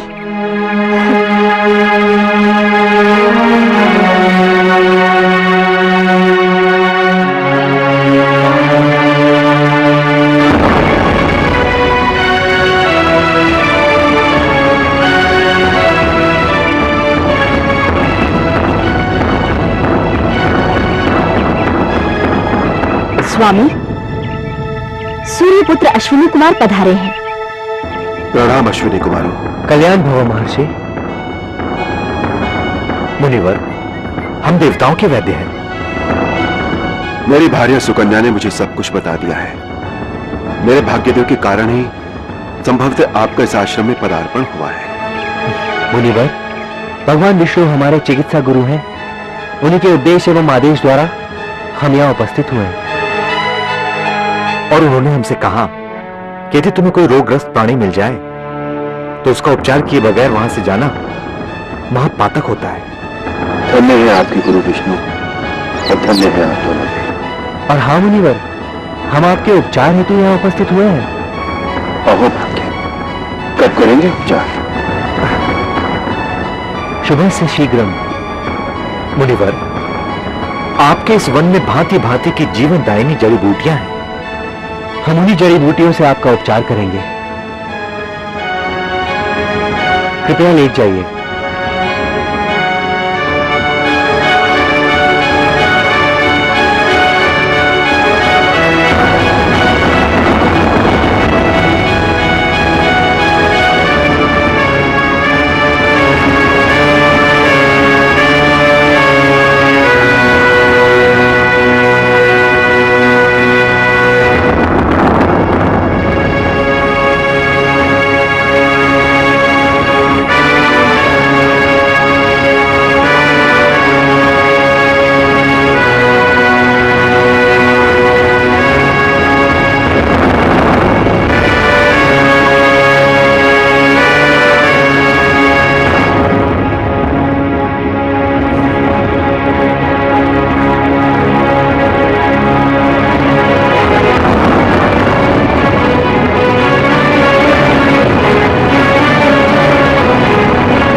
आपको मात्र एक घड़ी की प्रतीक्षा करनी होगी। एक घड़ी के पश्चात मेरे स्वामी की आंखों की ज्योति वापस आ जाएगी। आपको संदेह है देवी? केवल दुविधा है। उसका भी निवारण हो जाएगा देवी।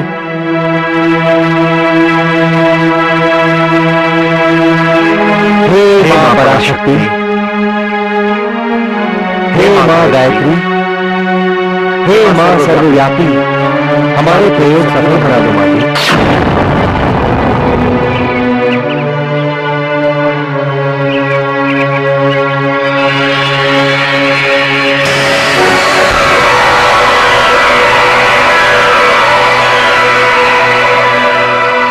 मुनिवर, अब आप धीरे धीरे अपनी पलकें उठाइए।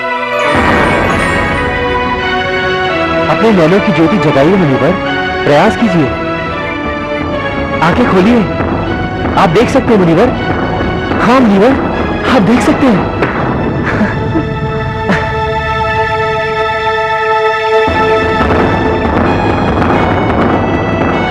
देखिए मुनिवर,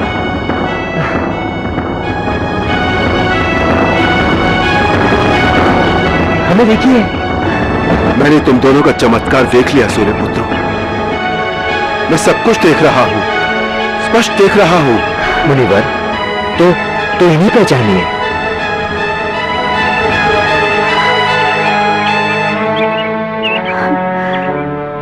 ये कोई देवकन्या है या कोई मानवी है?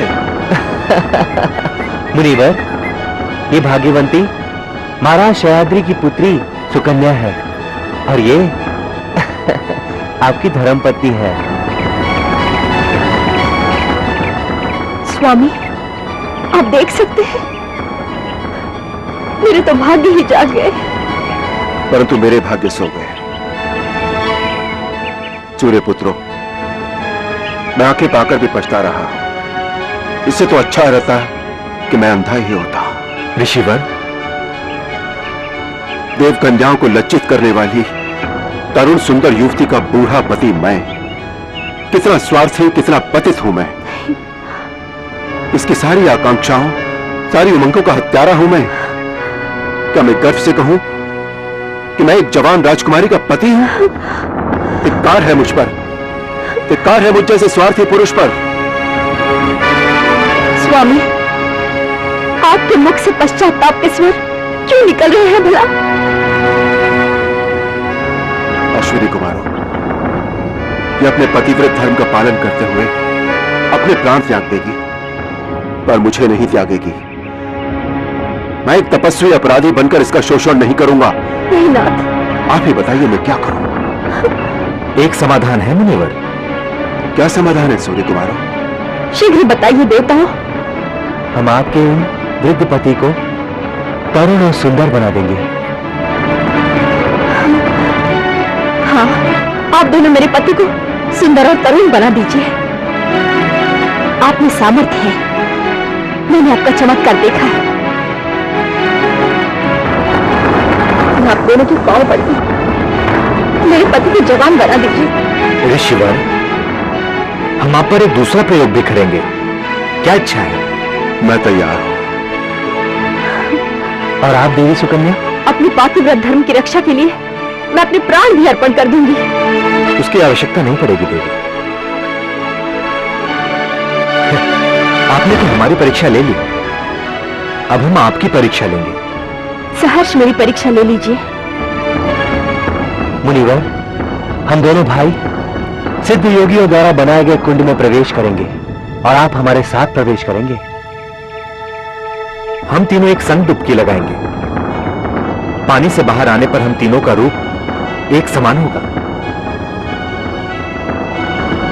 तब देवी सुकन्या को अपने पति को पहचानना होगा। देवताओं, मैं परीक्षा देने को तैयार हूं। तो चलिए सिद्ध कुंड की ओर। आइए मुनिवर।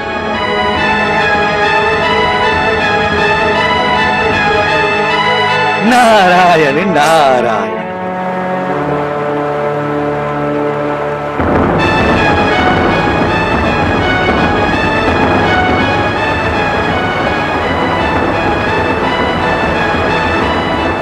हे जगत नियंता जगदीश्वर,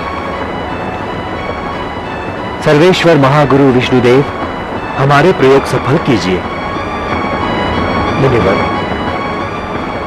अब हम पानी में जाकर एक साथ बाहर आएंगे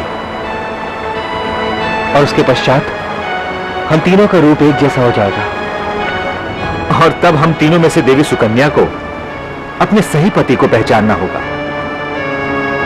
हाँ मुनिवर, किंतु यदि आपने अपनी पत्नी को अपनी पहचान बताने के लिए कोई भी संकेत दिया तो हमारा प्रयोग विफल हो जाएगा। मैं ऐसी भूल नहीं करूंगा। तो चलिए।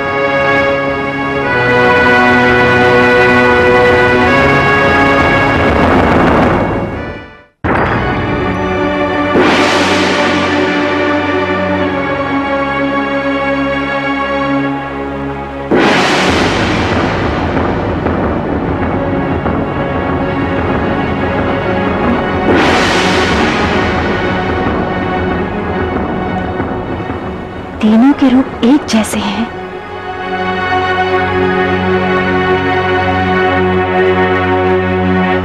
इनमें कोई मेरा पति भी है।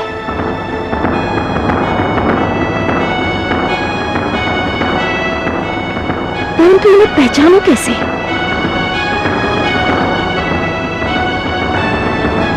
तनिक भी भूल हुई तो परिणाम उल्टा हो जाएगा।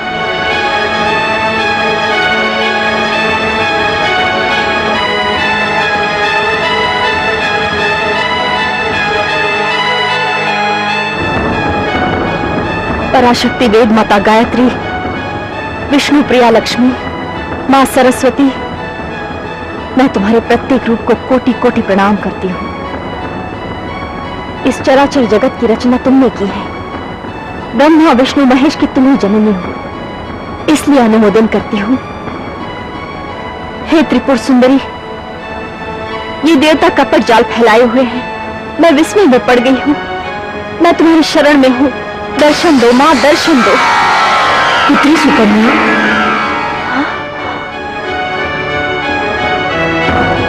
जो मेरी शरण में आता है मेरा हो जाता है।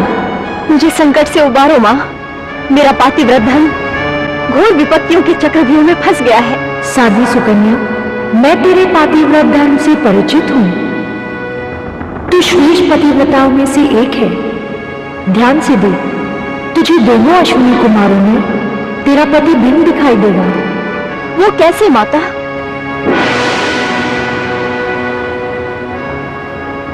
अपने बुरे पति के रूप को अपनी कल्पना में सजा, फिर उस रूप को बारी बारी से उन तीनों रूपों से मिला।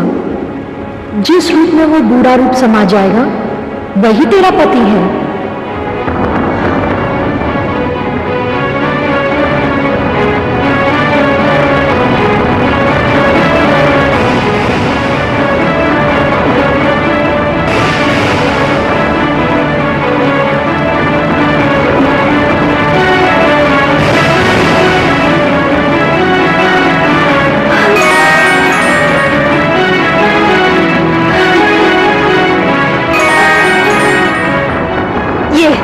ये मेरे पति है, यही मेरे प्राणनाथ है, यही मेरे परमेश्वर है।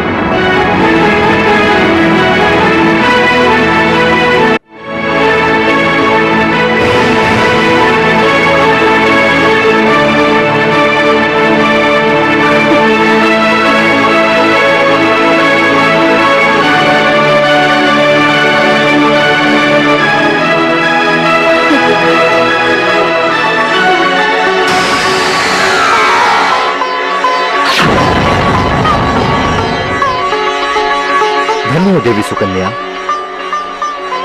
निसंदेह आप श्रेष्ठ पतिव्रता हैं। हम आपके पातिव्रत धर्म को बारंबार नमन करते हैं। तरुण चमन ऋषि, आप बहुत ही भाग्यशाली हैं। आप दोनों के प्रयत्न से मैं भाग्यशाली बन गया।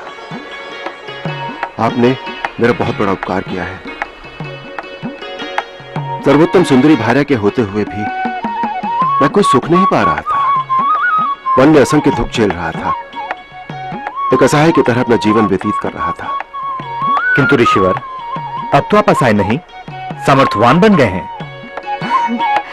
महासती, आपको आपके पति का ये नया रूप कैसा लगा?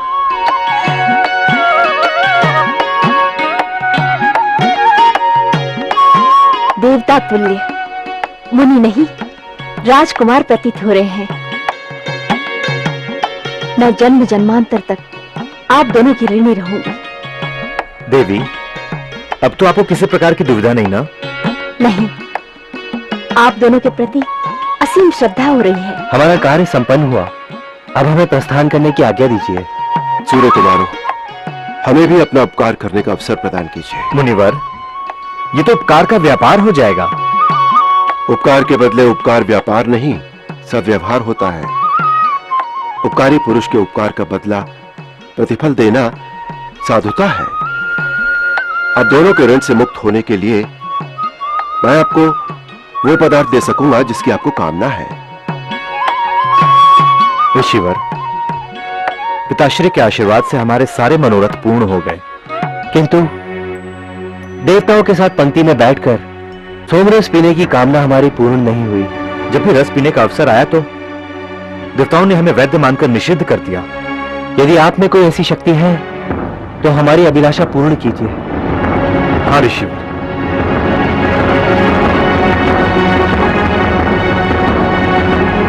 आपकी अभिलाषा अवश्य पूर्ण होगी।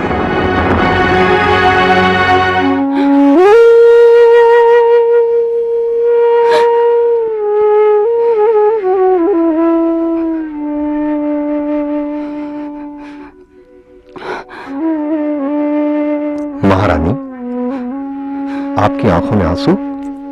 क्या कोई धूलिकण चला गया है? नहीं महाराज, वेदना उमड़ आई थी।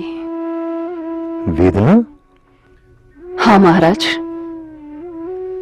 अभागिन सुकन्या जब हमारे साथ मंदिर जाती थी, अपना नटखटपन चंचलता बाहर छोड़ हमारे साथ साध्वी बन जाती थी। और आज संयोग देखिए, वो सचमुच साध्वी बन गई।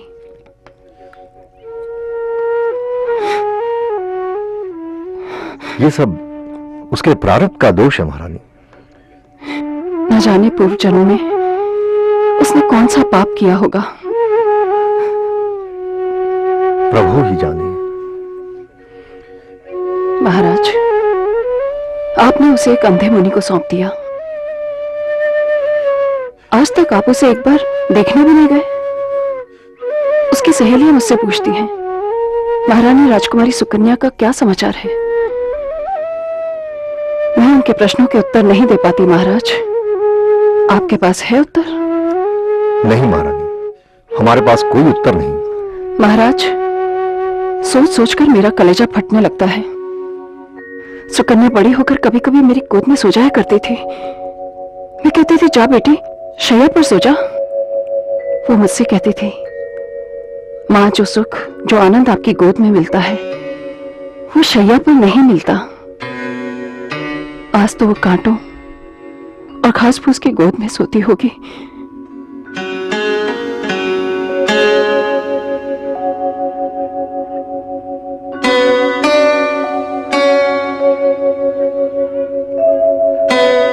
महाराज, आपकी आंखों में आंसू? महारानी, हम एक विवश बाप हैं। हमारी पुत्री ने एक भूल के प्रायश्चित हेतु अपना संपूर्ण जीवन एक मुनि को अर्पित कर दिया। पता नहीं महाराज, हमारी पुत्री वन में क्या खाती होगी। पेड़ों की छाल पत्ते, कभी कभार सूखे मूखे फल, कंदमूल, और कभी न जाने भूखे पेट सो जाती होगी। मां गायत्री जाने कि वो जीवित भी है या नहीं। नहीं महारानी, मां होकर ऐसी अशुभ बात मुंह से न निकालिए। धैर्य रखिए, वो अवश्य जीवित होगी। हम जानते हैं उसका आत्मबल अत्यंत प्रबल है। महाराज, ये हमारे कुंठित विचार हैं, अंधा भ्रम है, आत्मा का छल है। जब से आप उसे वन में छोड़कर आए हैं, क्या एक बार भी आप उसकी सुध लेने गए?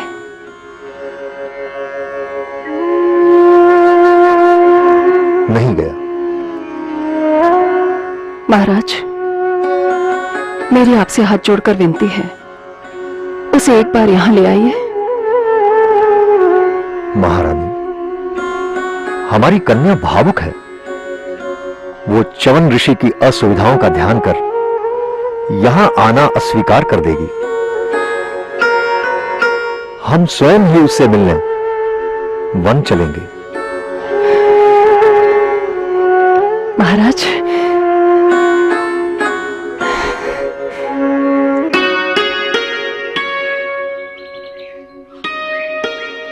देवी, तुम कोई मानवी नहीं, अप्सरा देवकन्या प्रतीत होती हो।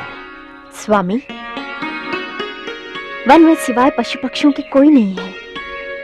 यदि कोई मनुष्य होता और इस प्रकार आपको मेरे श्रृंगार करते हुए देख लेता तो क्या कहता? यही कहता कि इस वन में रहने वाले मुनि के आज भाग्य खुल गए। आज ये मुनि विश्व सुंदरी का पति है।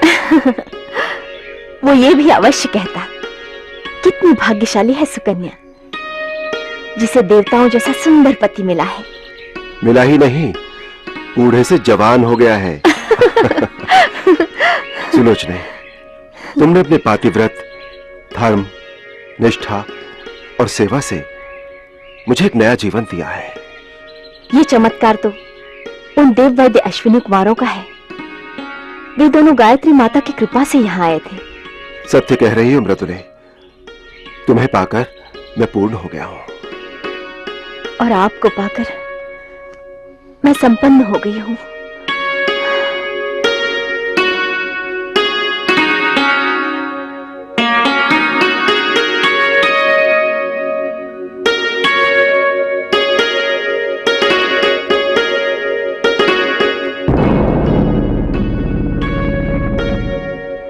महारानी, ये हमारी पुत्री सुकन्या है ना?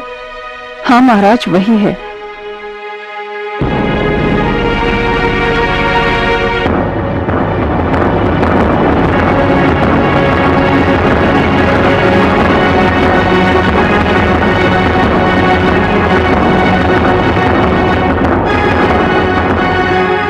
किंतु वो तरुण पुरुष कौन है?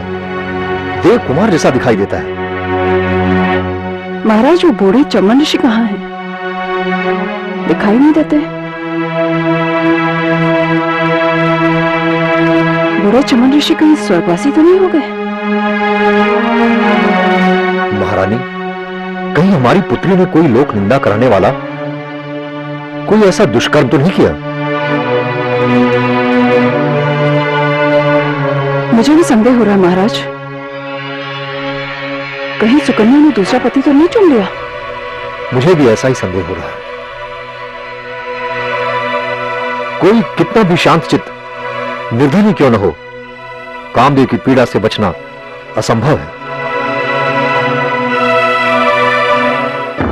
काम वासना बड़ी ही दुस्सह है। यह अवस्था में इसका वेग और भी बढ़ जाता है।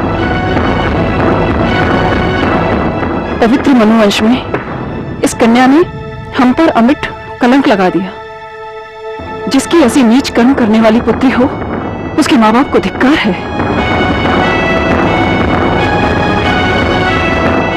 महारानी, आपने विवश न किया होता तो इस दुष्ट कन्या को देखने में यहां कदापि नहीं आता।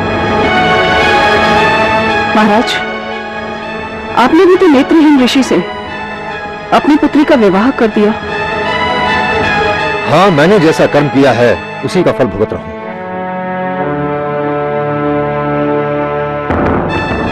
देखिए ना, कैसे निर्लज्जता से पराय पुरुष के गले में बाहें डालकर मचल रही है। महारानी, जी में आता है कि अभी जाकर उन दोनों का वध कर दो। नहीं महाराज, इससे संसार में हमारी निंदा होगी। उत्तम तो यही है कि हम यहां से वापस लौट जाएं। इस कलंकनी का मुंह देखने हम कभी नहीं आएंगे। स्वामी, मेरे माता पिता आए हैं। चलिए।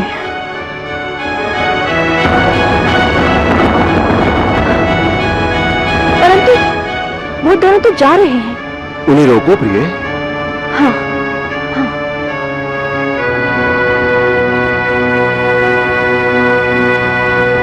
माताश्री, पिताश्री,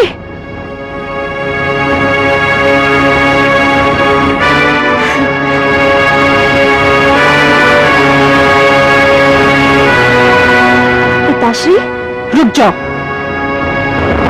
अपना मुंह मत दिखा कलंकनी। अपने बूढ़े पति को मारकर दूसरे नवयुवक के साथ रंगरेलियां मना रही है। रंगरेलियां? पिताश्री, मैं ब्रह्मांड के सारे देवताओं को साक्षी मानकर कहती हूँ, मैं पतिव्रता हूँ, सदाचारिणी हूँ। परंतु भाग्य की विडंबना को क्या कहूँ। मेरे माता पिता द्वारा कलंकिनी होने का दोषारोपण शेष था, उसे भी अपने आशीर्वाद के रूप में दे डाला। ठीक है, मैं अपने पति के चरणों में सहर्ष सारा जीवन व्यतीत करूंगी। जाइए, आप दोनों इस कलंकिनी का मुंह मत देखिए।